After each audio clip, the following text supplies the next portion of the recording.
Has had little effect. It remains to be seen if economic sanctions will pressure Saddam Hussein to pull out of Kuwait. And then there's military intervention. President Bush hasn't ruled out the military option. The United States now has 150 Navy planes within striking distance of Iraq. The options being considered: a military strike or a naval blockade. Today's United Nations vote on sanctions legalizes a blockade, and as the ABC's Forrest Sawyer reports, it would be led by the Americans. U.S. ships would play a strong role in the blockade, but it would be an international operation conducted by international vessels. President Bush has been careful to pull together a united front, especially among the NATO allies. In my judgment, a blockade could be 100% effective. And very easy to seal off the Strait of Hormuz, which is the only exit from the Persian Gulf. Allied forces are moving quickly to position themselves. The U.S. aircraft carrier group led by the Independents will be at the Strait of Hormuz, near the Persian Gulf. The carrier Eisenhower and its support ships are in the eastern Mediterranean. 5 warships sailed from the U.S. today.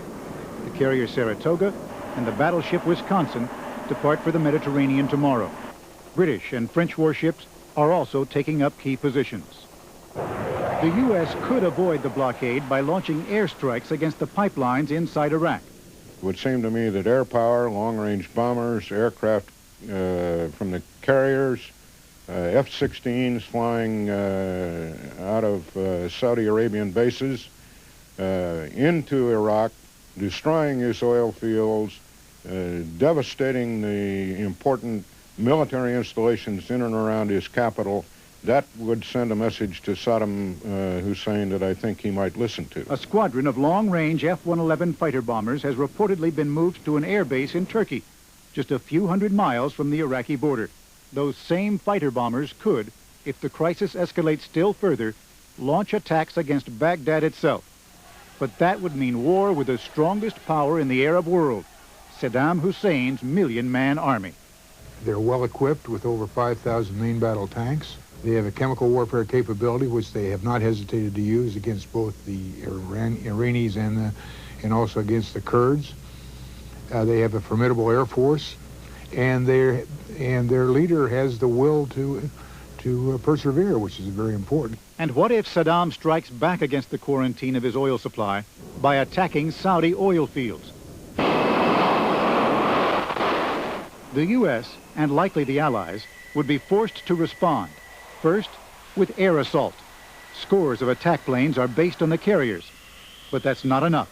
Carrier aircraft don't have the range necessary to fly all the way up there, loiter, do a job, and get back.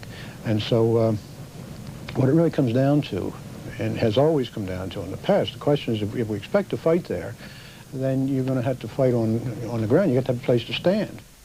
Defense Secretary Dick Cheney is now on a critical mission in Saudi Arabia, urging the Saudis to offer airstrips and naval installations as staging bases for fighter planes and bombers. Secretary of State Baker leaves for Turkey Wednesday night to encourage the NATO ally to stand with the U.S. The cooperation of the moderate Arab states and the use of their bases become critical if the crisis heightens still further. A ground war with Iraq is impossible now. It would take months to move in enough troops and equipment to take on Saddam Hussein. And there are military men who believe the cost of intervention is just too high. Admiral LaRoque is founder of the Center for Defense Information in Washington. He discussed the situation with Lindsay Perigo.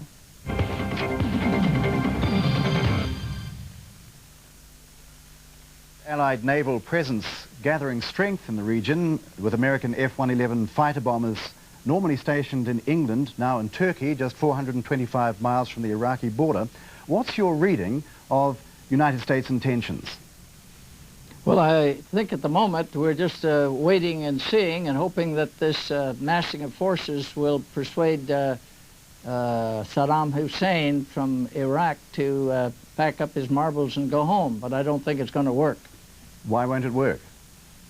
Well, because I think he's settled down there in Kuwait, and he knows full well that the worst we could do is knock out some of his airfields, kill some of his people, and that would simply be counterproductive for us, because if we do attack either Kuwait or Iraq at this point, we are going to bring about the very thing we don't want, and that is we'll reduce still more the supply of oil coming out of that part of the world, and will certainly increase the intensity of the feelings and increase the price of fuel, and that's what we don't want.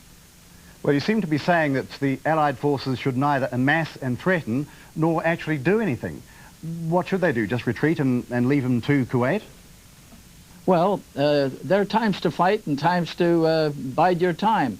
In this case, Saddam Hussein has all the cards. There's nothing we can do militarily to chase him out of Kuwait without destroying Kuwait, the very nation we're trying to preserve, so that we just don't have a military option at this point. And so, yes, the simple solution is to let this play out. It doesn't make a whole lot of difference to many of us in America who owns those oil wells in Kuwait. That seems like a harsh statement. But this is a war not about military matters, but this is a war for the supply of oil and the price of oil.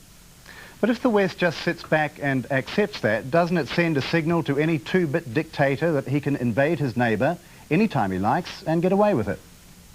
Well, first of all, it's not the job of the United States to be the policeman of the world. It's not our job to try to set moral standards or ethical standards for all the other countries in the world, the sacrifice of our own young men and endangering our own ships. Now, if New Zealand, Australia, and Japan, and Germany, and France, and all the other countries who rely on this oil wanted to join us in some massive attack against Iraq, perhaps it would be worthwhile, but we ought not to be stuck with this job. We were once the policemen of the world.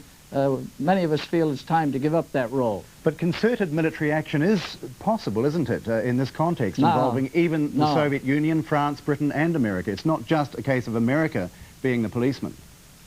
No, I think not. I think all we're going to see is people joining us on an embargo which will last for a month or two. That won't hold either because the world needs the oil.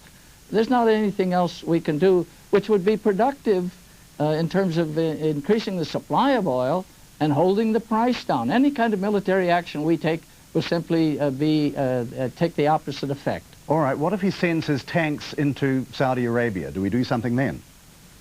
Well, I think we want to keep our options open in that case, but if he sends his tanks into Saudi Arabia, I don't think we ought to move on Saudi Arabia until the Saudi Arabians say, come and help us, which is probably very unlikely, even if they are invaded by Saddam Hussein. This is an Arab fight. This is an Arab war.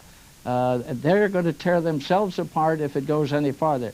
But I don't think we're going to have to worry about Saddam Hussein going into Saudi Arabia. He's going to hold what he's got. He's winning. He's way out ahead. And for the next couple of years, he's probably going to sit tight, and so should we.